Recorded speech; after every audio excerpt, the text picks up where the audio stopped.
कैसे हो सब लोग। दोस्तों जीओसी चल रही है हमारी और जीओसी का आज एपिसोड है तीसरा। आज की क्लास इसलिए इंपॉर्टेंट है क्योंकि आज मैं आपको बताऊंगा जीओसी की पावर क्या है, किस तरीके से जीओसी के बेस पर 4 लेसन एक साथ कैसे चलते हैं। जैसे मैंने आज का टॉपिक लिख रखा है क्वथनांक या बॉइलिंग पॉइंट। अब क्वथनांक या बॉइलिंग पॉइंट आपको सारे चैप्टर्स का आज ही की क्लास में क्लियर हो जाएगा। मतलब मैं आपको एक क्लास पढ़ाऊंगा और आपको 4 लेसन के 4 एपिसोड्स जो है आपको अपने आप समझ में आ जाएंगे आज ही की क्लास में। समझे किस तरीके से। पहले बात करते हैं अपने की क्वथनांक होता क्या है।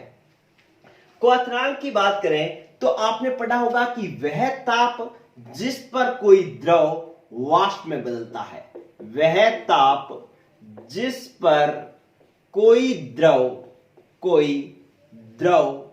वाष्प में बदलता है, वह ताप जो है वो क्या कहलाता है, बदलता है, उसे क्वथनांक कहते हैं। लेकिन ये तो आपने तब पढ़ा था जब आप 6th क्लास में थे, छोटे छोटे बच्चे थे तब पढ़ा था। अब तो आप बुजुर्ग हो चुके हैं, तो अब बुजुर्गों को बुजुर्गों की तरीके से सीखना होगा। किस तरीके से, इधर देखें कि क्या मतलब है, क्या परिभाषा में कहना चाह रहा हूं। आपने पढ़ा था कि वह ताप जिस पर कोई द्रव वाष्प में बदलता है। अब ये द्रव पड़ा है, मान लो जल पड़ा है, तो जल जो है H2O से मिलकर बना हुआ है। ये H2O, ये H2O, ये H2O, इस तरीके से H2O के बहुत सारे अणु पड़े हैं। ये पास पास में पड़े हैं, इसलिए ये क्या है, द्रव है। अब मुझे क्या करना है, क्वथनांक का मतलब है कि मुझे इसको ताप दे करके इन पास पास पड़े अणुओं को, मतलब द्रव को वाष्प में बदलना है। अभी ये किस रूप में पड़े हैं, यहां पर ये किस रूप में पड़े हैं, द्रव के रूप में। अब मुझे इसको किस में बदलना है, वाष्प में। द्रव में कण क्या होते हैं, पास पास पड़े होते हैं, और वाष्प में कण क्या होते हैं, दूर दूर पड़े होते हैं। इसका मतलब क्या हुआ कि मुझे इस द्रव को ताप दे करके, यहां से मैं इसको गर्म कर रहा हूं, ताप दे करके इन पास पास पड़े अणुओं को दूर दूर करना है। दूर दूर मतलब अगर ये इस तरीके से हो जाए कि एक H2O का अणु यहां है, एक H2O का अणु यहां है, एक अणु यहां है, अब दूर दूर कर दिया तो इसका मतलब वाष्प में बदल गया। अगर आप इसको गौर से देखो तो क्वथनांक में मुझे क्या करना है कि जो पास पास पड़े अणु हैं उनको दूर दूर करना है। पास पास पड़े अणु मतलब द्रव, और उनको वाष्प में बदलना है। वाष्प में बदलने का मतलब क्या है कि कण को क्या करना है, दूर दूर, मतलब द्रव वाष्प, द्रव वाष्प, मतलब पास पास पड़े कणों को दूर दूर करना है। अब आप एक गौर कीजिए कि अगर ये पास पास पड़े कणों के बीच में आपस में अंतरा आणविक आकर्षण बल ज्यादा हो, इनमें आपस में आकर्षण बल मजबूत हो, तो इनको दूर दूर करने में ज्यादा जोर लगेगा, ताप ज्यादा लगेगा, तो इसका मतलब है क्वथनांक ज्यादा होगा। अगर इन दोनों के बीच में बंध कमजोर है तो थोड़ा सा ताप दोगे तो भी ये दूर दूर हो जाएंगे, मतलब क्वथनांक क्या होगा, कम। तो अगर यहां पर ये चीज समझे, क्वथनांक, ये परिभाषा को थोड़ा सा डिटेल में देख लिया तो आपको एक बात समझ में आ गई कि जो क्वथनांक, जो बॉइलिंग पॉइंट है ना, वो समानुपाती होता है, वो है इंटर मतलब अंतर आणविक आकर्षण बलों के, अंतर आणविक आकर्षण बलों के समानुपाती है। कि अगर इनके अंदर जितने ज्यादा आकर्षण बल होंगे, इन दोनों के बीच में आकर्षण बल अगर ज्यादा होंगे तो इनको दूर दूर करने में ताप ज्यादा लगेगा, मतलब बॉइलिंग पॉइंट मतलब क्वथनांक जो है वो ज्यादा होगा। अगर ये बंध कमजोर हुआ तो इनको दूर दूर करने के लिए ताप कम देना पड़ेगा, मतलब क्वथनांक जो है वो क्या होगा, कम। तो ये बात आपको समझ लेनी है कि भैया क्वथनांक जो है वो अंतर आणविक आकर्षण बल के समानुपाती होता है। यस और नो। एक जो है आपका कंसेप्ट क्लियर हो गया। चलिए, इसका मतलब अगर मुझे सारे यौगिकों के, सारे कार्बनिक यौगिकों के क्वथनांक की बात करनी है तो मुझे क्या पढ़ना पड़ेगा, सब में पाए जाने वाले अंतर आणविक आकर्षण बलों को अगर मैं पढ़ लूं तो मैं सारों के क्वथनांक की बात कर सकता हूं। तो इसका मतलब मुझे इन सब के अंतर आणविक आकर्षण बलों के बारे में पढ़ना पड़ेगा, जितने भी कार्बनिक यौगिक हैं उन सब के। चलिए ये स्क्रीनशॉट ले लें क्योंकि आपका जो बेस है वो इसी से ही बनेगा। शुरू कर रहा हूं मैं अब नेक्स्ट कि इसका मतलब है कि हमें क्या पढ़ना है, सारे कार्बनिक यौगिकों में अंतर आणविक आकर्षण बल पढ़ने हैं। चलिए, अब जो अंतर आणविक आकर्षण बल पढ़ने हैं ना, वो 3 प्रकार के अंतर आणविक आकर्षण बल हैं। कौन कौन से? एक तो है हमारे पास वांडर वाल्स बल, वांडर वाल्स आकर्षण बल है, जिसको अपने वांडर वाल्स बल कहते हैं। ये इसको मैं वांडर वाल्स फोर्सेस भी कहता हूं, तो मैं अब इसको WF लिखूंगा सीधा, ठीक है। और दूसरा होता है अपने पास, दूसरा होता है द्विध्रुव द्विध्रुव द्विध्रुव आकर्षण बल। दूसरा बल कौन सा होता है? द्विध्रुव द्विध्रुव आकर्षण बल। सारे जो कार्बनिक यौगिक है अपने 12th के अंदर, उन सब में 3 ही तरीके के बंध पाए जाते हैं, और तीसरा बंध होता है हाइड्रोजन बंध। हाइड्रोजन बंध, अगर इन तीनों को अगर मैं स्टडी कर लूं, ये 3 ही प्रकार के आकर्षण बल जो है वो सारे कार्बनिक यौगिकों में पाए जाते हैं। अगर इन सारों की मैं स्टडी कर लूं, तो मेरे पास सारे यौगिकों के क्वथनांकों की तुलना करने का जो कंसेप्ट है वो आ जाएगा। तो पहले हम बात करते हैं वांडर वाल्स बल की, फिर द्विध्रुव द्विध्रुव आकर्षण बल, फिर हाइड्रोजन बल। तो पहले वांडर वाल्स बल की बात करते हैं, शुरू कर रहा हूं। देखिए, पहली बात कि वांडर वाल्स बंध जो है वो सभी कार्बनिक यौगिकों में पाए जाते हैं। सभी कार्बनिक यौगिकों में वांडर वाल्स बंध पाए जाते हैं, ठीक है। और एक बात और समझ लें कि वांडर वाल्स बंध सब में ही, सारी चीजों में पाए जाते हैं। मतलब ये क्या होता है कि 2 चीजों के पास पास में पड़े रहने से एक हल्का दुर्बल बंध बन जाता है, वो वांडर वाल्स बंध कहलाता है। अब आपको एक चीज समझनी पड़ेगी, इसके अंदर 2 कंसेप्ट है। कंसेप्ट नंबर 1, जो वांडर वाल्स बंध, अब देखें ये क्या होते हैं? समानुपाती होते हैं। किसके? आप देखो कि अगर 2, जो मैंने कहा कि वांडर वाल्स बंध कैसे बनते हैं कि 2 चीजें अगर पास पास में पड़ी रहे, जैसे ये 2 चीजें आपस में संपर्क में पड़ी हैं, तो इनमें आकर्षण बल बन जाता है, उसको वांडर वाल्स बंध कहते हैं। अब मुझे बताओ, 2 हल्की चीजें पास पास में पड़ी रहेगी तब बंध मजबूत बनेगा, या 2 भारी चीजें पास पास में पड़ी रहेगी तब बंध मजबूत बनेगा? अरे 2 भारी चीजें पास पास में पड़ी रहेंगी तब बंध मजबूत बनेगा ना।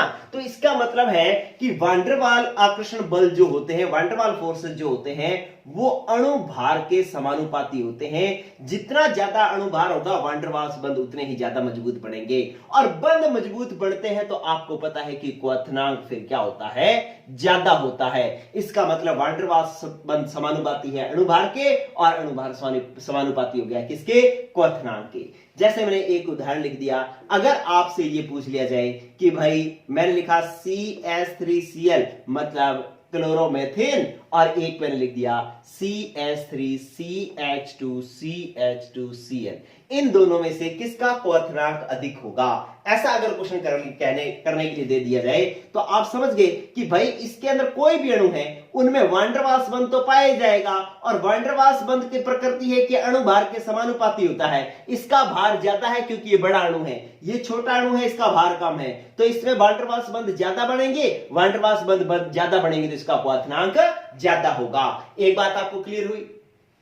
चलिए, अब बात आती है दूसरी कि यार अगर ऐसा हो कि क्वथनांक हो जाए एक समान, क्या हो जाए? मतलब अणु भार क्या हो जाए? एक समान। जैसे मैं बात करूं कि अभी इन दोनों का तो अणु भार अलग अलग था, अगर अणु भार जो है वो एक समान हो जाए, एक समान, जैसे मैंने यू लिख दिया, मैं लिख दिया CH3, आप अणु भार को ऐसे समझ लेते हैं कि जिसके अंदर जितने ज्यादा कार्बन उसका क्वथनांक उतना ही ज्यादा। अब इसमें कार्बन 1 है, इसमें कार्बन 3 है, तो दोनों में से 3 वाले का क्वथनांक ज्यादा होगा। अगर दोनों में बराबर कार्बन वाला समूह आ जाए, जैसे मैं लिख दिया CH3 CH2 और CH2, और यहां पर लिख दिया OH, ये अल्कोहल लिख दिया, और दूसरा अल्कोहल मैंने लिखा CH3 CH, यहां पर लगा दिया CH3, यहां पर CH2 और OH, इस तरीके से लिख दिया। तो ऐसी स्थिति में क्या करना है? अब इसमें भी कार्बन 4 है, इसमें भी कार्बन 4 है, OH है, OH है, इसका मतलब अब दोनों का अणु भार तो समान है, तो फिर कौन सा कंसेप्ट लगेगा? फिर कंसेप्ट लगेगा ये शाखा का, ठीक है। तो आपको ये ध्यान रखना है कि शाखाओं की संख्या जो है वो व्युत्क्रमानुपाती होती है वान डेर वाल्स बंध के, कि जितनी ज्यादा शाखाएं होंगी वान डेर वाल्स बंध उतने ही कम बढ़ेंगे।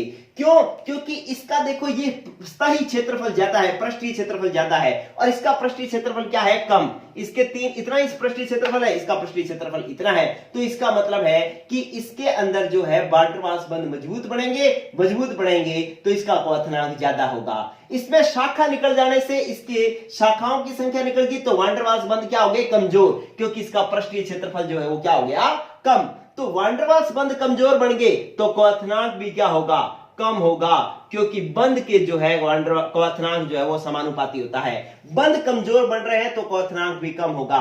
तो इसका मतलब जिसमें शाखाएं ज्यादा उसका क्वथनांक कम। तो अभी इसमें एक भी शाखा नहीं है, तो एक ही मुख्य श्रृंखला है और इसके अंदर एक शाखा निकल गई, तो इसका मतलब है कि इसकी शाखा है तो इसमें वान डेर वाल्स बंध कम है तो इसका क्वथनांक कम है। तो इसके क्वथनांक की तुलना हम इस तरीके से करेंगे। ठीक है, तो आपको यहां पर दो चीजें सीखने को मिली। एक तो भैया जिसके अंदर कार्बन ज्यादा उसका क्वथनांक ज्यादा। दूसरी बात, अगर जिसका कार्बन बराबर हो जाए तो क्या होगा? कार्बन बराबर हो जाए तो जिसके अंदर जितनी ज्यादा शाखाएं ज्यादा होंगी तो बंध कमजोर बनेंगी और क्वथनांक कम होगा। ठीक है, ये बात कब लगानी है आपको? जब कार्बन बराबर हो, और ये कब लगानी है? जब कार्बन की संख्या अलग अलग हो। अब मैं एक बात लिख रहा हूं, वेरी वेरी इंपॉर्टेंट। अगर ये बात नहीं सुनी तो इतनी देर से सुनी हुई बातें सब वेस्ट हो जाएंगी। क्या कह रहा हूं? ये जो कंसेप्ट है वान डेर वाल्स बंध का कंसेप्ट जो है वो तब लगता है जब एक ही प्रकार के यौगिकों के क्वथनांक की तुलना करनी हो, तब ये कंसेप्ट लगता है। कौन सा कंसेप्ट लगता है? वान डेर वाल्स बंध का कंसेप्ट लगता है। और कंसेप्ट कैसे लगाना है कि भाई पहले अणुभार चेक करना है और बाद में शाखाओं की संख्या चेक करनी है। शाखाओं की संख्या तब चेक करनी है जब कार्बन संख्या क्या हो? बराबर हो।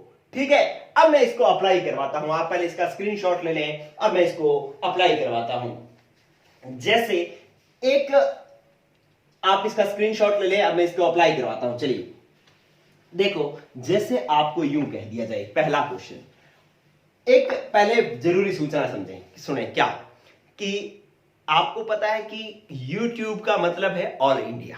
ठीक है, ऑल वर्ल्ड भी होता है, लेकिन क्योंकि मैं हिंदी मीडियम में पढ़ा रहा हूं तो हिंदी मीडियम में तो ऑल इंडिया ही होगा। और ऑल इंडिया के अंदर जो मेन बुक लगती है वो एनसीईआरटी की बुक लगती है। ठीक है, जो सीबीएसई में चलती है। तो मैं सीबीएसई बुक को फॉलो कर रहा हूं, उसके पेज नंबर बता रहा हूं, लेकिन इसका मतलब उसके क्वेश्चंस बता रहा हूं, लेकिन इसका मतलब यह नहीं कि राजस्थान बोर्ड में नहीं है, या यूपी बोर्ड में नहीं है, या बिहार बोर्ड में नहीं है, या यूके बोर्ड में नहीं है। इन सब में है, लेकिन मैं एक कॉमन बुक फॉलो कर रहा हूं, जो कौन सी फॉलो कर रहा हूं? एनसीईआरटी फॉलो कर रहा हूं। ठीक है, तो एनसीईआरटी के अंदर जो अगर आप देखें तो पेज नंबर 304, ये में आप गौर करो। क्यों करो? क्योंकि अब आपको पेन से टिक करते जाना है कि कौन सा टॉपिक मैंने यहां पर बेसिक में पढ़ा दिया। ठीक है, अब पेज नंबर 304 पर आपको एक क्वेश्चन लिखा हुआ है कि भाई CH3F, दूसरा लिखा हुआ है CH3Cl, एक लिखा हुआ है CH3Br और एक लिखा हुआ है CH3I, और आपको कहा गया है कि इनके क्वथनांकों की तुलना कीजिए, मतलब क्वथनांक के बढ़ते क्रम में लिखिए। तो आपने देखा कि यहां पर कार्बन कार्बन कार्बन तो बराबर है और शाखाएं कोई है ही नहीं, तो हम कैसे पता लगाएं कि किसका क्वथनांक ज्यादा होगा? उससे पहले आप एक चीज देखें कि इसमें वान डेर वाल्स बंध का ही कंसेप्ट लगेगा। कैसे पता लगा? क्योंकि ये भी हेलो एल्केन है, ये भी हेलो एल्केन है, ये भी हेलो एल्केन है, ये भी हेलो एल्केन है। जब एक ही प्रकार के यौगिकों के क्वथनांक की तुलना करनी हो तो वान डेर वाल्स बंध का कंसेप्ट लगता है, और वान डेर वाल्स बंध का पहला कंसेप्ट कहता है कि भैया जिसका भार ज्यादा उसका क्वथनांक ज्यादा। अब भार इन तीनों में से, इन चारों में से भार सबसे ज्यादा आयोडीन का है, उससे कम ब्रोमीन, उससे कम क्लोरीन, उससे कम फ्लोरीन। तो इसके क्वथनांक का अगर क्रम देखें तो इसका क्वथनांक कम होगा, इसका ज्यादा होगा, इसका ज्यादा होगा और इसका सबसे ज्यादा होगा। तो ये आपने पेज नंबर 304 पर आपको थ्योरी जो पढ़नी है वो पूरी थ्योरी पढ़नी है, और ये एक चीज उसमें लिखी हुई है, ये चीज आपने सीखनी है। चलिए और भी मैं आपको बात कर बताता हूं, जैसे कि एक 305 नंबर पेज पर एक चीज और दे रखी है। 305 नंबर पेज पर यह दे रखा है कि आपको कह रखा है कि निम्न यौगिकों के क्वथनांकों की तुलना कीजिए या निम्न यौगिकों को उनके क्वथनांकों के बढ़ते क्रम में लिखिए। ऐसे लिख रखा है CH3CH2CH2Br। ठीक है। दूसरा दे रखा है CH3CHCH3 और CH2 और Br। फिर दे रखा है CH3CCH3CH3 और Br। ठीक है। तो इन तीनों के क्वथनांकों का क्रम बताने के लिए कहा है कि सबसे कम क्वथनांक किसका होगा, उससे ज्यादा किसका होगा, उससे ज्यादा किसका होगा। तो आपको क्या करना है कि आपने देखा कि यार ये भी ब्रोमो एल्केन है, ये भी ब्रोमो एल्केन है, ये भी ब्रोमो एल्केन है, मतलब तीनों के तीनों हेलो एल्केन है। और जब एक ही प्रकार के यौगिक हो तो concept van der Waals forces. और वैन डर वाल्स फोर्सेस का पहला कंसेप्ट क्या कहता है, वैन डर वाल्स बंध का पहला कंसेप्ट क्या कहता है कि भैया जिसका भार ज्यादा उसका क्वथनांक ज्यादा। हमने तो देखा इसमें भी कार्बन 4 है, इसमें भी 4 है, इसमें भी 4 है, तो भार आ गया बराबर। तो अब क्या करें, तो अब दूसरे कंसेप्ट पर आ जाओ। दूसरा कंसेप्ट कहता है कि जिसके अंदर शाखाएं ज्यादा होंगी उसका क्वथनांक कम होगा। जिसमें शाखाएं ज्यादा होंगी, इसमें देखो शाखाएं कितनी निकल गई, 2, इसमें शाखा निकली हुई है 1, इसमें शाखा कोई है ही नहीं, तो इसका मतलब इसका क्वथनांक सबसे कम होगा, इसका क्वथनांक उससे ज्यादा होगा, इसका क्वथनांक सबसे ज्यादा होगा। कौन सा कंसेप्ट लगा, शाखाओं वाला कंसेप्ट लगा कि शाखाएं ज्यादा तो वैन डर वाल्स बंध कम, वैन डर वाल्स बंध तो कम तो क्वथनांक भी, बॉइलिंग पॉइंट भी कम। ठीक है। तो ये वाला कंसेप्ट लगा। आप पेज नंबर 304 पर जो एनसीईआरटी बुक फॉलो करते हैं वो लोग टिक कर ले, 304 टिक, 305 टिक। अब कोई ये ना सोचे कि यार मेरा तो राजस्थान बोर्ड है, मेरे पास तो ये है ही नहीं, तो कोई बात नहीं, आप चैप्टर निकालो, halo alkane hello arene chapter निकालो और उसका भौतिक गुण टॉपिक देखें। भौतिक गुण, अब भौतिक गुणों में जरूर यही सब कुछ लिखा होगा। भौतिक गुण हेलो एल्केन हेलो एरीन के भौतिक गुण देखोगे तो उसमें ये लिखा हुआ है। अब पेज नंबर उसका मैं नहीं बता रहा, पेज नंबर आपको ढूंढना पड़ेगा, मैं तो एनसीईआरटी के पेज नंबर बता रहा हूं। लेकिन जो इस एनसीईआरटी को फॉलो करता है वो पेज नंबर 304 और 305 पर देखेंगे तो ये लिखा हुआ है, आप उसको टिक कर लें। चले, ये हो गया आपका एक कंसेप्ट हो गया कंप्लीट।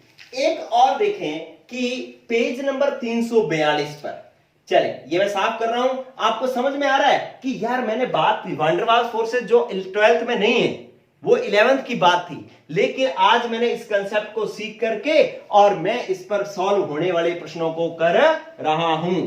चलिए अब क्या हो रखा है कि एक पेज नंबर 342 पर, चलिए विद पेज नंबर बता रहा हूं मैं आपको, क्या दे रखा है, पेज नंबर 342 पर एक एक्सरसाइज दे रखी है। कौन सी, एक एक्सरसाइज या एग्जांपल दे रखा है 11.3।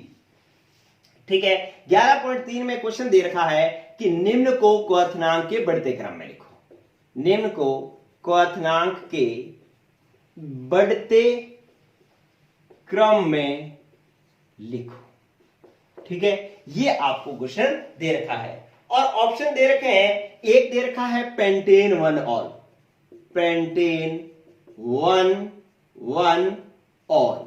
दूसरा दे रखा है आपको butane 1 all, butane 2 all, ethanol और प्रोपेन 1 ऑल और मेथेनॉल। तो इसका मतलब है एक दे रखा है ब्यूटेन 1 ऑल, एक दे रखा है ब्यूटेन 2 ऑल, एक दे रखा है प्रोपेन 1 ऑल और एक दे रखा है एथेनॉल और एक दे रखा है मेथेनॉल। ठीक है, मेथेनॉल ये दे रखा है और कहा है कि इनको क्वथनांक के बढ़ते क्रम में लिखो। तो आपको क्या करना है कि एक तो एथ मैथ प्रोप वाला, एक तो आपको मतलब जो गिनती है वो आनी चाहिए कि मैथ क्या होता है, एथ क्या होता है, प्रोप क्या होता है, ब्यूट क्या होता है, वो आना चाहिए। वो तो आपने 11th में सीखा हुआ है, 10th में भी सीखा हुआ है। तो अब मैं क्या करता हूं, मैं एक बार इनके फॉर्मूले बना देता हूं। जैसे मेथेनॉल का फॉर्मूला होता है CH3OH। ठीक है, एथेनॉल का फॉर्मूला, पहले मैं मेथेनॉल का फॉर्मूला बना दिया, मैं लिखा CH3OH। एथेनॉल का फॉर्मूला जो है वो है, यहीं लिखता हूं मैं पहले, ये एथेनॉल का फॉर्मूला है CH3CH2OH और प्रोपेनॉल का फॉर्मूला है CH3CH2CH2 और OH। ब्यूटेनॉल का फॉर्मूला है CH3CH2CH2C, यहां पर ये कह रहा है CH3 और 2 नंबर पर ऑल लगा रहा है। ब्यूट का मतलब 4 कार्बन और 2 नंबर पर ऑल है, तो इसका मतलब OH जो है 2 नंबर कार्बन पर जुड़ा हुआ है। यहां पर भी ब्यूट का मतलब 4 कार्बन, तो 1 2 3 और 4।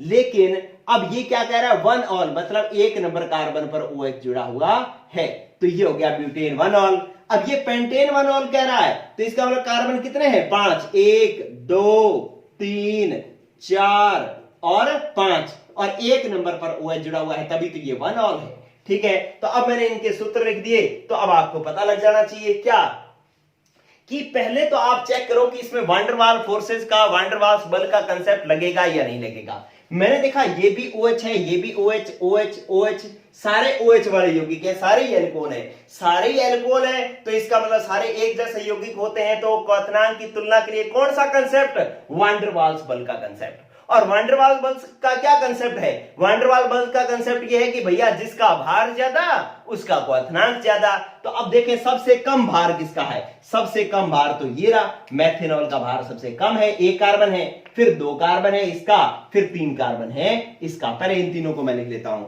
इन तीनों का आंसर जो है, आंसर ये समझ लें, ये उत्तर बना रहा हूं मैं, क्या, पहले 1 कार्बन वाला मतलब मेथेनॉल, फिर 2 कार्बन वाला मतलब CH3CH2OH, इसका क्वथनांक होगा, फिर 3 कार्बन वाला CH3CH2CH2OH, फिर 1 कार्बन वाला आ गया, 2 वाला आ गया, 3 वाला आ गया, तो अब किसको देखोगे, 4 वाले को।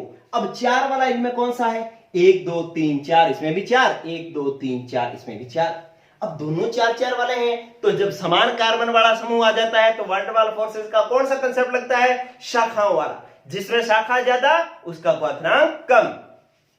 तो इनमें से देखो, इस पे तो शाखा निकल रही है, लेकिन इसमें कोई शाखा नहीं निकल रही, तो इसका क्वथनांक कम होगा, इसका ज्यादा होगा। हमें बढ़ता क्रम बढ़ाना है, तो पहले कम वाला फिर ज्यादा वाला, तो इसका मतलब है पहले ये आएगा CH3CH2CHOH और CH3, और फिर कौन सा आएगा, फिर सीधी श्रृंखला बड़ा आएगा जिसमें कोई शाखा नहीं है, तो इसका मतलब है फिर लास्ट में सीधी श्रृंखला बड़ा मतलब ब्यूटेन 1 ऑल आ जाएगा, और लास्ट में जो है वो कौन आएगा, जिसमें 5 कार्बन है, तो लास्ट में ये आएगा सबसे ज्यादा कार्बन 5 है, तो सबसे ज्यादा क्वथनांक 5 वाले का होगा, सबसे लास्ट में वो आ जाएगा, तो ये आपका आंसर बन जाएगा। मन में आना चाहिए कि यार मैंने वांडरवाल्स बल 11वीं का एक कंसेप्ट सीखा, और उस पर मैं जितने प्रश्न जो है मेरी 12th बुक क्लास की बुक में जितने दे रखे हैं मैं 1 बाय 1 करता जा रहा हूं।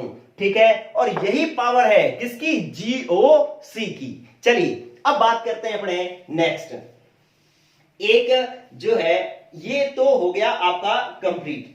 एक 306 पर, एक 306 नंबर पेज पर एक क्वेश्चन और दे रखा, देखें क्या, 306 नंबर पेज पर, उसमें भी वांडरवाल्स बल का ही कंसेप्ट लगेगा। क्या, आप जो भी एनसीईआरटी की बुक फॉलो करते हैं वो लोग ये पेज पर जाएं और उस पर टिक करते जाएं। मैं क्या कह रहा हूं, पेज नंबर 306 पर एक क्वेश्चन है, क्या है कि वही निम्न को क्वथनांक के बढ़ते क्रम में लिखना है, बॉइलिंग पॉइंट के बढ़ते क्रम में लिखो, यही क्वेश्चन है। और उसने यूं दे दिया इस बार, क्या उसने दे दिया कि आप ब्रोमो या ब्रोमो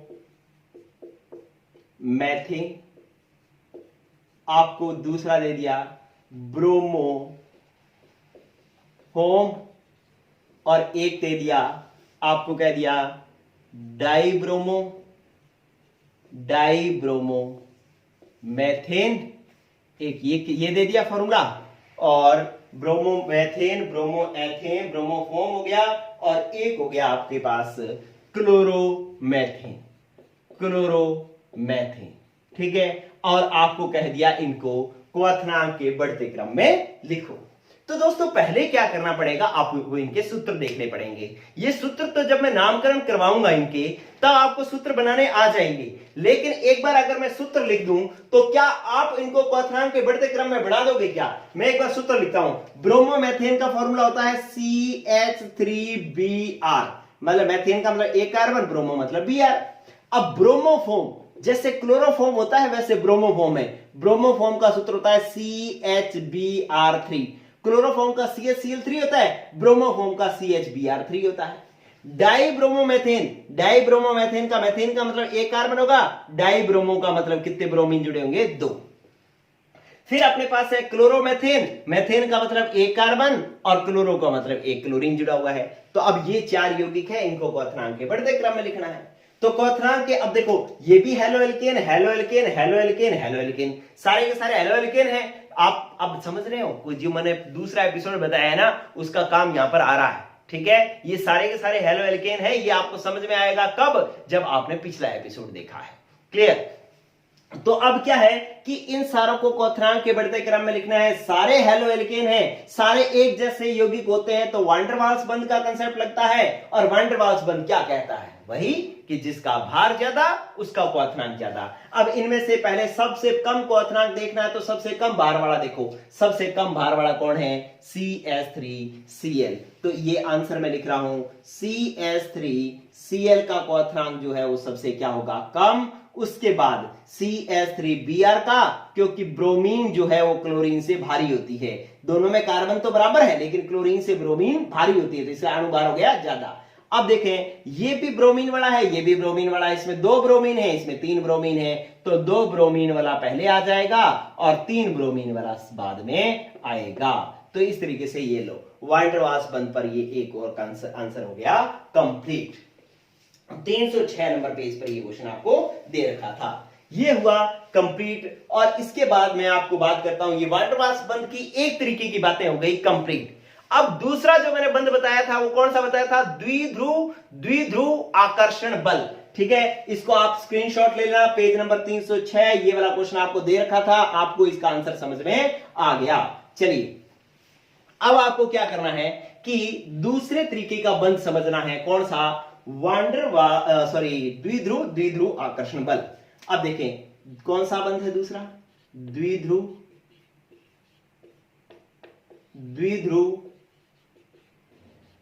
आकर्षण बल। इसको इंग्लिश में डाइपोल इंटरेक्शन फोर्सेस कहते हैं। तो मैं इसको डाइपोल इंटरेक्शन फोर्सेस कहते हैं। तो मैंने डीपी इसको लिख दिया। अब ये बंध किस प्रकार से बनता है, किन किन यौगिकों में बनता है। एक तो ये ध्यान रखना कि जो वान डेर वाल्स बंध है वो सिर्फ हाइड्रोकार्बन ऐसा है जिसमें सिर्फ वान डेर वाल्स बंध बनता है। ठीक है, बाकी सब यौगिकों में वान डेर वाल्स बंध तो बनते हैं, लेकिन वान डेर वाल्स बंध के साथ साथ और बंध भी बनते हैं। ठीक है, अब ये जो बात है कि द्विध्रुव आकर्षण बल ये किस में बनता है, तो पहले तो मैं बात करूं तो हेलो एल्केन में बनता है। हेलो एल्केन क्या होते हैं, RX। ठीक है, ये क्या है, हेलो एल्केन। इनमें द्विध्रुव आकर्षण बल बढ़ते हैं। जैसे मैंने लिखा R और X, तो हैलोजन की विद्युत ऋणता ज्यादा होती है, हैलोजन की इसकी विद्युत ऋणता होती है ज्यादा। विद्युत ऋणता क्या होती है, ज्यादा। और इसकी विद्युत ऋणता क्या होती है, इसकी विद्युत ऋणता होती है ज्यादा और इसकी विद्युत ऋणता होती है कम। अब विद्युत ऋणता क्या होती है, बंध के इलेक्ट्रॉनों को अपनी ओर खींचने की क्षमता। जो ये जो बंध के इलेक्ट्रॉन है ना, ये हैलोजन अपनी तरफ खींच करके रखेगा, अपनी तरफ खींचेगा तो इस पर थोड़ा सा माइनस आ जाएगा, जिसको हम आंशिक माइनस कहते हैं। ये इस तरीके से आपको डेल्टा लगाना है, ऐसे करके डेल्टा बनाना है और आगे माइनस लिखना है, तो इसको कहते हैं आंशिक माइनस। और अगर ये इस पर आंशिक माइनस आएगा तो आर पर क्या आ जाएगा, आंशिक प्लस। तो ये बन गया, इस पर माइनस आ गया, प्लस आ गया, तो ये क्या बन गया, एक द्विध्रुव बन गया। क्या बन गया, एक द्विध्रुव। अब इसी तरीके से अगर मान लो एक और RX यूं पड़ा है, तो इसमें इस X की विद्युत ऋणता ज्यादा, ये हो जाएगा आंशिक माइनस और ये हो जाएगा आंशिक प्लस। अब क्या होगा कि ये माइनस जो है वो इस प्लस से आकर्षित होकर के बंध बढ़ाएगा और ये प्लस जो है इस माइनस से आकर्षित होकर के बंध बढ़ाएगा। ये भी द्विध्रुव, ये भी द्विध्रुव, तो इन दोनों के बीच में जो आकर्षण बल बना है इसको मैं द्विध्रुव आकर्षण बल कहता हूं। तो आपको समझ में आ गया भाई, एक तो हेलो एल्केन में द्विध्रुव आकर्षण बल होता है। दूसरा जो है द्विध्रुव आकर्षण बल किसमें होता है, दूसरा होता है कि ईथर के अंदर। ईथर के अंदर क्या है कि जैसे मैंने इस तरीके से बना लिया कि आपको ईथर होता क्या है। अब याद करो ईथर क्या था, ईथर के अंदर भी द्विध्रुव द्विध्रुव आकर्षण बल पाया जाता है। ईथर इस प्रकार से बनाया था कि यहां पर R होता था, R और फिर होता था O और फिर होता था R। ठीक है, अगर मैं इस तरीके से बंध की बात करूं तो ये आंशिक माइनस होगा और ये आंशिक प्लस होगा। क्यों? क्योंकि ऑक्सीजन की विद्युत ऋणता ज्यादा होती है, आर की विद्युत ऋणता कम होती है, तो ये बंध ऑक्सीजन अपनी तरफ खींचेगा, अपनी तरफ खींचेगा तो इस पर आ जाएगा आंशिक माइनस और इस पर आएगा आंशिक प्लस। और अगर मैं एक और ईथर का अणु लिखूं तो इस पर क्या होगा? आंशिक माइनस और इस पर क्या होगा? आंशिक प्लस, क्योंकि बंध अब इधर की तरफ ऑक्सीजन की तरफ खींचेंगे। अब ये प्लस, ये माइनस, ये माइनस, ये प्लस, तो यहां पर आकर्षण बल बन जाएंगे, वो भी क्या होंगे? द्विध्रुव द्विध्रुव आकर्षण बल होंगे। ठीक है, अब ये दो तरीके के यौगिकों में द्विध्रुव द्विध्रुव आकर्षण बल आ गया। अब तीसरा देखो और कहां पाया जाता है द्विध्रुव द्विध्रुव आकर्षण बल? तीसरा पाया जाता है कार्बोनिल यौगिकों में। कार्बोनिल यौगिकों में भी द्विध्रुव द्विध्रुव आकर्षण बल पाया जाता है। अब कार्बोनिल यौगिक कौन से थे? मैंने आपको पिछले एपिसोड में बताया था कि ये इधर देखो, मैंने लिखा C डबल बॉन्ड O, यहां संयोजकता खाली, यहां संयोजकता खाली, ये कार्बोनिल समूह होता है। ठीक है, और एक और मैं कार्बोनिल समूह बना लूं C डबल बॉन्ड O और यहां संयोजकता खाली, यहां खाली। कार्बन और ऑक्सीजन में से विद्युत ऋणता किसकी ज्यादा है भाई? ऑक्सीजन की। तो बंध के इलेक्ट्रॉन ऑक्सीजन की तरफ खींचेंगे तो ऑक्सीजन पर क्या आ जाएगा? माइनस, और कार्बन पर क्या आ जाएगा? आंशिक प्लस। इसी तरीके से यहां पर ऑक्सीजन पर आंशिक माइनस, कार्बन पर आंशिक प्लस।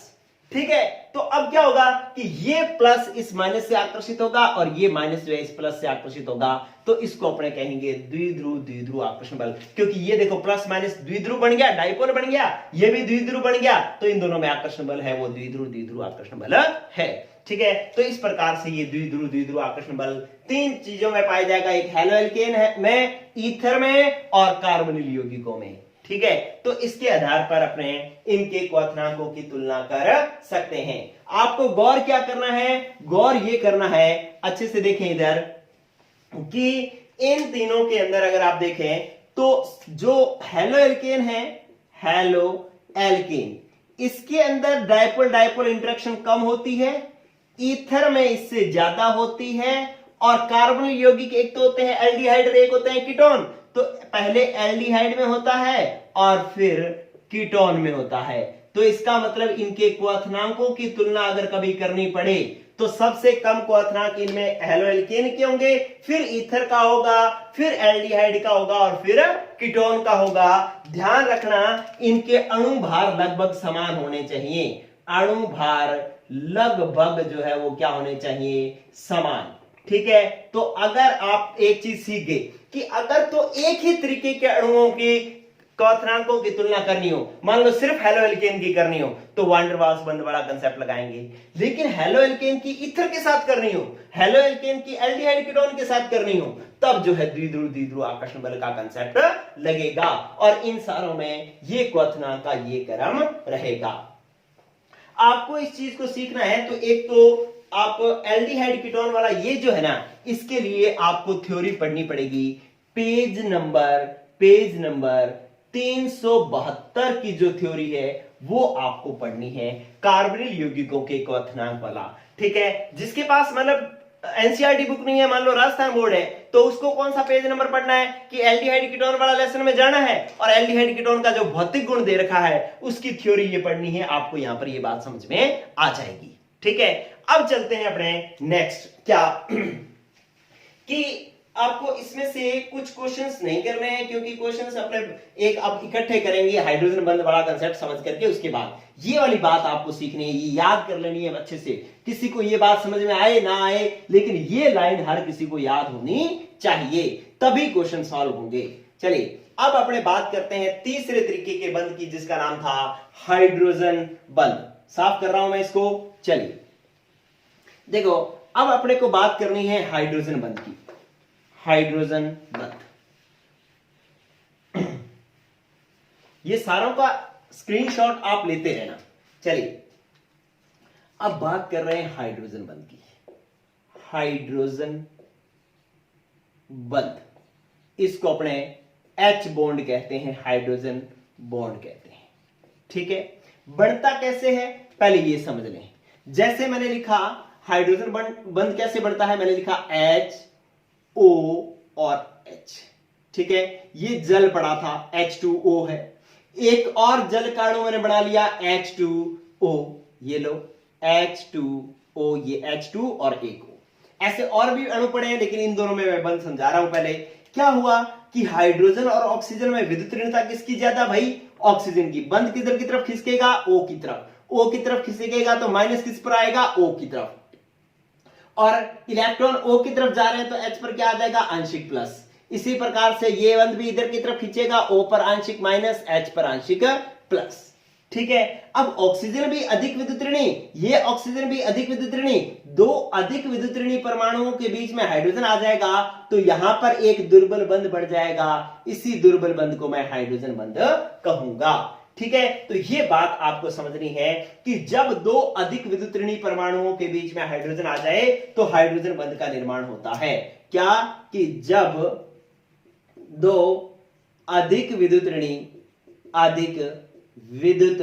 ऋणी परमाणुओं के मध्य विद्युत ऋणी परमाणुओं, अब अधिक विद्युत ऋणी परमाणु कौन कौन से हैं, फ्लोरीफोन है, मतलब फ्लोरीन, ऑक्सीजन और नाइट्रोजन के मध्य हाइड्रोजन आ जाए तो बनने वाले बंध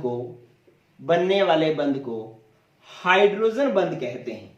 तो हाइड्रोजन बंध कहते हैं। तो यहां पर जो बंध बना है, दो अधिक विद्युत ऋणी परमाणुओं के बीच में हाइड्रोजन आ गया तो हाइड्रोजन बंध बन गया। अब दो अधिक विद्युत ऋणी परमाणु कौन कौन से हैं, फ्लोरीन, ऑक्सीजन और नाइट्रोजन। आप यहां पर बात समझ लें, इधर देख लो। इसका मतलब अगर फ्लोरीन और फ्लोरीन के बीच में हाइड्रोजन आ जाए तो यहां पर जो बंध बनेगा वो हाइड्रोजन बंध होगा। दूसरा हमने कहा ऑक्सीजन, तो ऑक्सीजन और ऑक्सीजन के बीच में हाइड्रोजन आ जाए तो हाइड्रोजन बंध बनता है, और नाइट्रोजन के बीच में हाइड्रोजन आ जाए तो हाइड्रोजन बंध बनता है। ठीक है, आप देखो कि ये जो प्लस माइनस जितना ज्यादा होगा ना, ये बंध उतना ही मजबूत बनेगा, क्योंकि ये अब प्लस माइनस कब ज्यादा होगा, जब इसकी विद्युत ऋणता ज्यादा होगी तो ये बंध ज्यादा खींचेगा तो इलेक्ट्रॉन इधर ज्यादा जाएंगे तो इस पर माइनस ज्यादा आएगा, इस पर प्लस ज्यादा आएगा, और प्लस माइनस ज्यादा आएंगे तो बंध जो बनेगा वो कैसा बनेगा, मजबूत बनेगा। इसका मतलब जो विद्युत ऋणता जितनी ज्यादा होगी हाइड्रोजन बंध उतना ही मजबूत बनेगा, और हाइड्रोजन बंध जितना मजबूत बनेगा क्वथनांक भी उतना ही ज्यादा होगा। अगर अपने बात करें इन तीनों की, तो फ्लोरीन की विद्युत ऋणता सबसे ज्यादा होती है, ऑक्सीजन की उससे कम और नाइट्रोजन की उससे कम।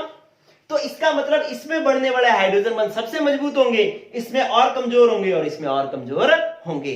ठीक है, तो इसमें हाइड्रोजन बंध मजबूत होंगे, इसका क्वथनांक ज्यादा होगा, फिर इसमें इसका होगा, फिर इसका होगा। ठीक है, तो अब आपको बात पता लगी कि हाइड्रोजन बंध जो है जिनमें बढ़ेगा उनका क्वथनांक ज्यादा होगा, लेकिन इनमें भी जिसकी विद्युत ऋणता, जैसे फ्लोरीन वाले का हाइड्रोजन बंध विद्युत ऋणता ज्यादा है तो उसका हाइड्रोजन बंध मजबूत बढ़ेगा, ऑक्सीजन वाले का कम, नाइट्रोजन वाले का सबसे कम, इन तीनों में। चलिए, अब ये भी आप स्क्रीनशॉट ले लें। अब मैं इसका भी एक कंसेप्ट बताता हूं, अब इसके बाद सारे के सारे अपने क्वेश्चंस करते हैं। चलिए, साफ कर दूं मैं इसको, ये लो। अब देखो क्या हुआ कि आपके पास तीन चीजें हैं जिनके अंदर हाइड्रोजन बंध पाया जा रहा है। कौन कौन सी? एक तो एमीन। अब N और H के बीच, नाइट्रोजन और नाइट्रोजन के बीच में हाइड्रोजन किस में आएगा, एमीनो के बीच में आएगा। एमीन होते हैं RNH2, तो इसमें नाइट्रोजन हाइड्रोजन डायरेक्टली N से जुड़ा हुआ है तो हाइड्रोजन बंध बनेगा। इसके बाद कौन आएगा, एल्कोहल। कौन आएगा, एल्कोहल। अब एल्कोहल में क्या हो रहा है, ROH, मतलब हाइड्रोजन डायरेक्टली ऑक्सीजन से जुड़ा हुआ है तो हाइड्रोजन बंध का निर्माण होगा। और फिर क्या आएगा, कार्बोक्सिलिक अम्ल।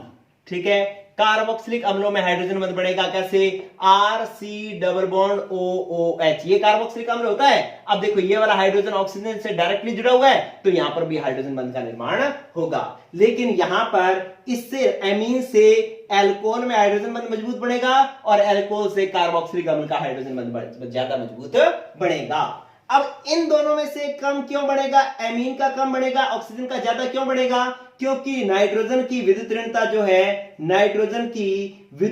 क्या है, कम। विद्युत ऋणता है कम तो इसका क्वथनांक होगा, इसके अंदर हाइड्रोजन बंध जो है वो कमजोर बनेगा, कमजोर बनेगा तो इसका जो क्वथनांक है बॉइलिंग पॉइंट भी जो है वो क्या होगा, कम होगा। जैसे अगर आपसे प्रश्न आ जाए कि समान अणुभार वाले अल्कोहल व एमीनो में से अल्कोहल का क्वथनांक अधिक होता है क्यों, तो आप कहोगे कि अल्कोहल में ऑक्सीजन होता है और एमीन में नाइट्रोजन होता है, नाइट्रोजन की विद्युत ऋणता कम होती है तो ये कमजोर हाइड्रोजन बंध का निर्माण करता है, इसलिए इसका क्वथनांक कम होता है। अल्कोहल में ऑक्सीजन होता है, ऑक्सीजन की विद्युत ऋणता अधिक होती है, अधिक होने के कारण यह परबल हाइड्रोजन बंध बनाता है, परबल हाइड्रोजन बंध बनाता है तो इसका क्वथनांक भी अधिक होता है। और अल्कोहल से ज्यादा किसका होता है, कार्बोक्सिलिक अम्ल का, क्योंकि कार्बोक्सिलिक अम्ल में हाइड्रोजन बंध बढ़ने की संभावना ज्यादा होती है, 2 स्थिति से होती है हाइड्रोजन बंध बढ़ने की संभावना। ठीक है, तो ये इसका क्रम रहेगा। अब आपने 3 तरीके के जो बंध पढ़े हैं ना, कौन कौन से बंध पढ़े हैं, आपने बंध पढ़े हैं एक तो वान डर वाल्स बंध, एक तो पढ़े हैं वान डर वाल्स बल पढ़ा है, ठीक है, और फिर क्या पढ़ा है आपने, द्विध्रुव आकर्षण बल पढ़ा है, द्विध्रुव आकर्षण बल पढ़ा है, और उसके बाद क्या पढ़ा है, आकर्षण बल, और उसके बाद पढ़ा है हाइड्रोजन बंध, हाइड्रोजन बंध। इन सारों में वान डर वाल्स बंध सबसे कमजोर होता है, द्विध्रुव आकर्षण बल उससे मजबूत होता है, और हाइड्रोजन बंध सबसे मजबूत होता है। ठीक है, तो अगर इनके सारों के क्वथनांकों की तुलना का एक ही क्रम बनाना चाहूं, मैं सारों को छोड़ छाड़ के एक ही क्रम बनाना चाहूं, तो एक ही क्रम क्या बनेगा, इन तीनों के क्वथनांक का क्रम क्या होगा, एमीन का सबसे कम, उससे ज्यादा अल्कोहल, उससे ज्यादा कार्बोक्सिलिक अम्ल, क्योंकि हाइड्रोजन बंध इसी प्रकार से बन रहा है। लेकिन अगर मैं सारे यौगिकों की बात करूं, सारे यौगिकों की, तो अब देखो मेरे पास सारे यौगिकों का हाइड्रोजन बंध का, या सॉरी वान डर वाल्स बंध, द्विध्रुव आकर्षण बल और हाइड्रोजन बंध तीनों को मिला दिया जाए तो लास्ट जो क्रम बन रहा है वो ये बन रहा है, गौर करना, क्या कि सबसे कम हाइड्रोकार्बन में, हाइड्रोकार्बन का जिसमें वान डर वाल्स बंध पड़ता है, उससे बाद आता है हेलो एल्केन, उसके बाद आता है ईथर, उसके बाद आता है एल्डिहाइड, एल्डिहाइड, उसके बाद आता है कीटोन, उसके बाद आता है एमीन, कीटोन के बाद कौन, एमीन, और एमीन के बाद एल्कोहल, और एल्कोहल के बाद कार्बोक्सिलिक अम्ल, कार्बोक्सिलिक अम्ल। ठीक है, तो ये क्रम जो है आपको इस तरीके से याद कर लेना है कि आधी रात को भी अगर आपसे कोई पूछे, नींद में उठा करके भी पूछे, तब भी आपको ध्यान रहे।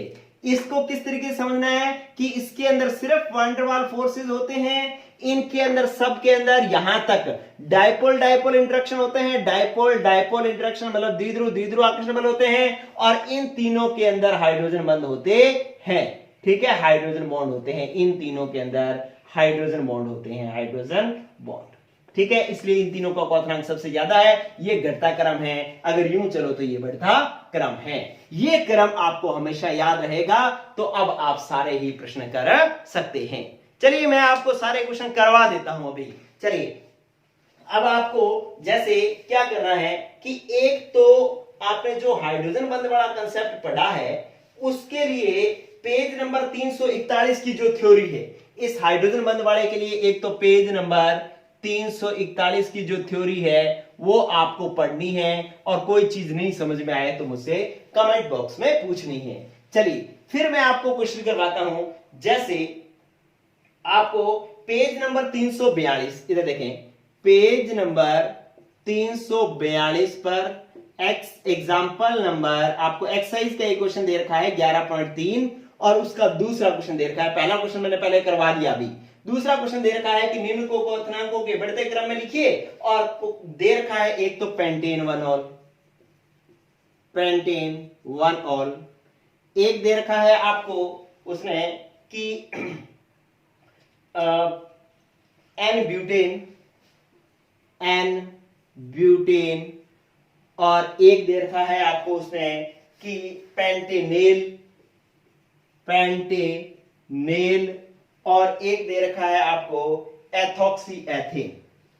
एथॉक्सी एथेन, ये लो, ये दे रखे हैं और कहा है कि इनको क्वथनांक के बढ़ते क्रम में लिखो। तो ऐसा नाम दे रखा है, आपको समझ में नहीं आएगा। नाम का तो अभी मैं फॉर्मूला बनाना सिखाऊंगा आपको जब चैप्टर शुरू करेंगे, लेकिन अगर इनके फॉर्मूले लिख दूं तो क्या आप आंसर निकाल लेंगे क्या? जैसे पेंटेनॉल का मतलब है CH3CH2 CH2 CH2 CH2 और OH, मतलब पेंटेन मतलब 5 कार्बन और ओल मतलब OH, ठीक है, तो ये बन गया अल्कोहल। अब ब्यूटेन का मतलब है 4 कार्बन CH3 CH2 CH2 और CH3, ये ब्यूटेन है सीधा। और ये है पेंटेनेल, नेल कब लगता है? जब एल्डिहाइड आ जाए। CH3 पेंटेन मतलब 5 कार्बन, 1 2 3 4, और एल्डिहाइड है तो एल्डिहाइड होता है, लास्ट में अपने लिखते हैं CHO, तो वो हो जाता है एल्डिहाइड, पेंटेनेल हो गया। पेंटेनेल होता है एल्डिहाइड, ये एल्डिहाइड का सूत्र है, ठीक है। अब एथॉक्सी एथेन, एथॉक्सी एथेन होता है CH3CH2O CH2CH3, मतलब ये क्या है? ईथर, ठीक है। अब इनको क्वथनांक के बढ़ते क्रम में लिखना है, तो इनको क्वथनांक के बढ़ते क्रम में लिखना है, तो अगर आपको ये सीरीज याद है तो आप क्या करेंगे? सबसे पहले किसको उठाएंगे? हाइड्रोकार्बन को। तो इसमें से हाइड्रोकार्बन कौन सा है? ये देखो, एन ब्यूटेन हाइड्रोकार्बन है, इसमें सिर्फ कार्बन और हाइड्रोजन है, कोई क्रियात्मक समूह नहीं है। तो इसका उत्तर जब आप लिखोगे तो सबसे पहले आएगा एन ब्यूटेन, क्योंकि ये एक हाइड्रोकार्बन है। तो आंसर नंबर पहले आ गया एन ब्यूटेन।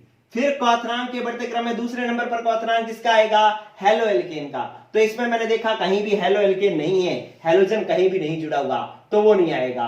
फिर कौन सा आ गया? ईथर। तो देखें ईथर कहीं है, ROR, पिछली क्लास में सिखाया था ROR क्या होता है? ईथर। तो इसका मतलब दूसरे नंबर पर ईथर आएगा, और ईथर कौन सा दे रखा है? एथॉक्सी एथेन दे रखा है, तो इसका क्वथनांक होगा ज्यादा।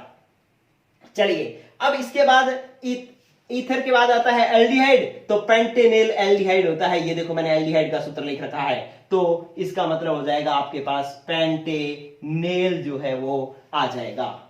फिर हमने बात करी कि इसके बाद आएगा कीटोन, कीटोन इसमें है नहीं। फिर आएगा एमीन, एमीन भी इसमें नहीं है। फिर आएगा एल्कोहल, तो देखा एल्कोहल है पेंटेन 1 ऑल, ये एल्कोहल है, तो इसका मतलब ये आ जाएगा पेंटेन 1 ऑल, ये इसका आंसर हो जाएगा। सबसे कम क्वथनांक एन ब्यूटेन का, फिर एथॉक्सी एथेन, फिर पेंटेनेल, फिर एल्कोहल, पेंटेन 1 ऑल। ये हाइड्रोकार्बन था, ये ईथर था, ये एल्डिहाइड था, और ये एल्कोहल था, तो ये इनके क्वथनांक का बढ़ता क्रम हो गया। तो ये पेज नंबर 342 पर जो एक्सरसाइज क्वेश्चन थे 11.3 जो दे रखा था, उसका दूसरा क्वेश्चन मैंने ये हल आपको करवा दिया। अब आपका काम क्या है कि आप जो है वो 342 नंबर पेज पर जाओगे, 11.3 नंबर एक्सरसाइज क्वेश्चन पर जाओगे, और जो यहां पर पेंटेन 1 ऑल एन ब्यूटेन सब लिखा हुआ है ना, तो उनके सूत्र लिख लोगे, और सूत्र लिखने के बाद उसका आंसर आपको अपने आप समझ में आ जाएगा, और ये आंसर आप याद कर लेंगे, समझ लेंगे उसको, ठीक है। चलिए, अब जो और क्वेश्चन आपको दे रखे हैं, जैसे उस एक तो आपको पेज नंबर 361 पर, चलिए ये मैं साफ कर देता हूं, आप ये नोट कर लेना, ये लो।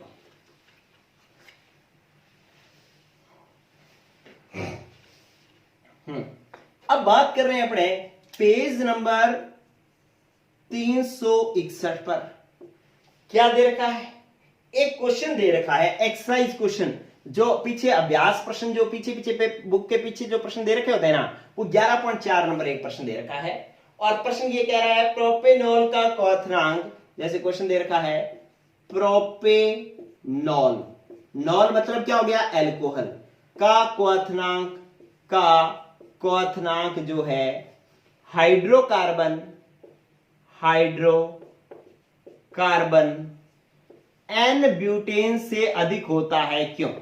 एन ब्यूटेन से अधिक होता है, क्यों होता है, क्यों? ये आपको क्वेश्चन दे रखा है, ठीक है। कह रहा है कि प्रोपेनॉल मतलब एल्कोहल का क्वथनांक हाइड्रोकार्बन एन ब्यूटेन से अधिक होता है, क्यों? जैसे आपको कह दिया भाई ये एल्कोहल का क्वथनांक इस हाइड्रोकार्बन से ज्यादा होता है, क्यों?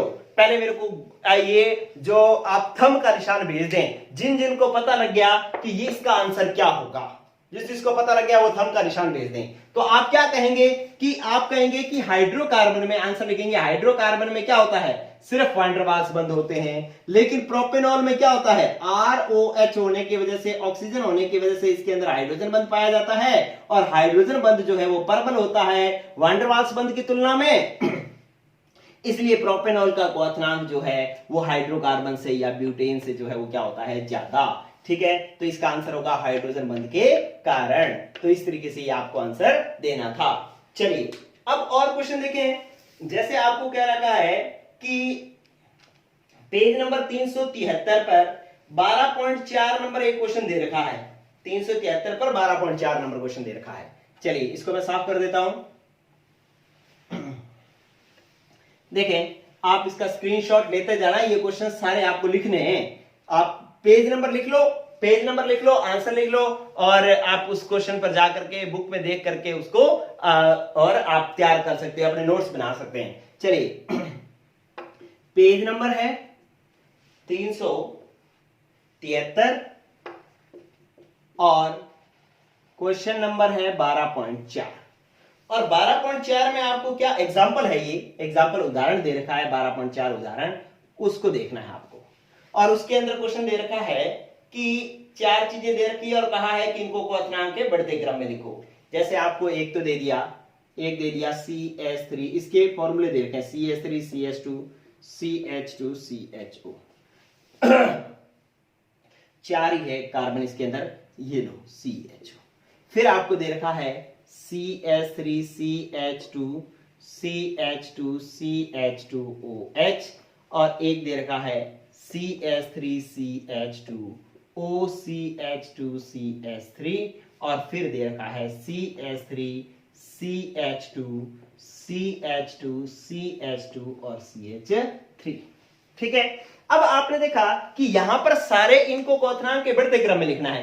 तो ये CHO मतलब एल्डिहाइड, ये आ गया OH मतलब अल्कोहल, ये 2 कार्बन के बीच में ऑक्सीजन आ गया मतलब ईथर, ये सीधी कार्बन की संख्या आ गई मतलब हाइड्रोकार्बन। इसका मतलब अब ये वाली लाइन वाला कंसेप्ट काम में आएगा। ठीक है, और इस पूरे कंसेप्ट को काम में लेंगे। और पूरा कंसेप्ट कहता है कि पहले क्वथनांक, सबसे कम क्वथनांक इसका होता है हाइड्रोकार्बन का, तो इसमें ये हाइड्रोकार्बन है, इसका क्वथनांक होगा सबसे कम। तो सबसे पहले लिखेंगे आप इसको, फिर लिखेंगे कौन, अब इसमें देखो कि हेलो एल्केन इसमें है नहीं, कौन आ गया, ईथर, तो 2 नंबर पर ये रहा ईथर, तो इसका क्वथनांक होगा। फिर इसमें देखो एल्डिहाइड ये रहा, तो 3 नंबर पर ये आएगा, और बाद में आएगा अल्कोहल, तो सबसे ज्यादा क्वथनांक होगा इसका। तो ये पेज नंबर 373 12.4 नंबर उदाहरण है, ये भी आपका हो जाएगा क्लियर। इसके बाद देखो एक पाठ्यनिहित प्रश्न दे रखा है। पाठ्यनिहित प्रश्न ये भी इसी तरीके से है, आपको ये क्वेश्चन अपने आप करना है। जैसे एक क्वेश्चन है, ये मैं साफ कर देता हूं, पहले इसको नोट कर लेना। चलिए अब देखो एक क्वेश्चन ये इसी तरीके का दे रखा है, ये आपने अभी करके देना है मेरे को, कमेंट बॉक्स में इसका आंसर देना है। क्या कि एक पेज नंबर बता दूं मैं, नहीं इसी के अंदर है पाठ्यनिहित प्रश्न 12.3 पाठ्यनिहित प्रश्न है। ठीक है, मतलब पाठ्यनिहित प्रश्न होता है जो बुक के अंदर बीच बीच में प्रश्न दिए होते हैं, वो है कौन सा है 12.3। उसके अंदर इस तरीके से दे रखा है कि CH3 CH2 CHO, एक दे रखा है CH3 CH2OH, एक दे रखा है CH3 CHOCH3, और एक दे रखा है CH3 CH2 CH3। इनको क्वथनांक के बढ़ते क्रम में लिखने के लिए आपको कहा गया है। इसके अंदर यही है CH3 CHO, ऐसे ये एल्डिहाइड है, ये लो, ये एल्डिहाइड, ये अल्कोहल, ये ईथर, ये हाइड्रोकार्बन। इनको क्वथनांक के बढ़ते क्रम में लिखने के लिए कहा गया है। आप इसका मेरे को आंसर लिख करके दें। मैं इसको लिख देता हूं A, इसको लिख देता हूं B, इसको लिखता हूं C, और इसको लिखता हूं D। अब आप कमेंट बॉक्स में सही क्रम लिख दें कि क्वथनांक का बढ़ता क्रम क्या होगा, मतलब पहले कौन आएगा, बाद A B C D आएगा, या B C D A आएगा, कोई भी आएगा वो क्रम आप मुझे कमेंट बॉक्स में इसका आंसर लिख करके दें। चलिए अब आपको एक और काम करना है कि चलिए ये मैं साफ करता हूं।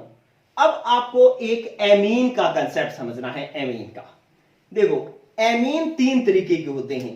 पहले मैं बता दूं कि इसका पेज नंबर है हमारे पास कौन सा 403 पेज नंबर की थ्योरी आपने पढ़नी है।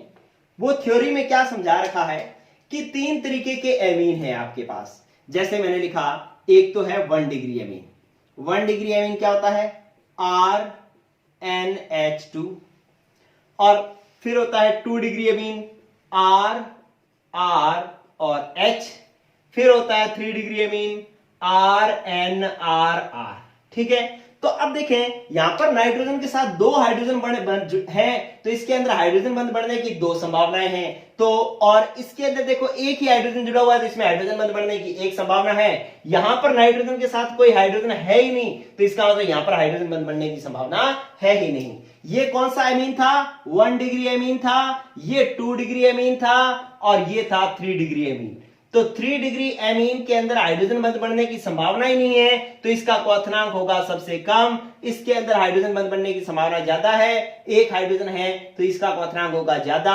और इसके अंदर हाइड्रोजन बंध बढ़ने की 2 स्थितियां हैं, तो इसके अंदर इसका क्वथनांक होगा और ज्यादा।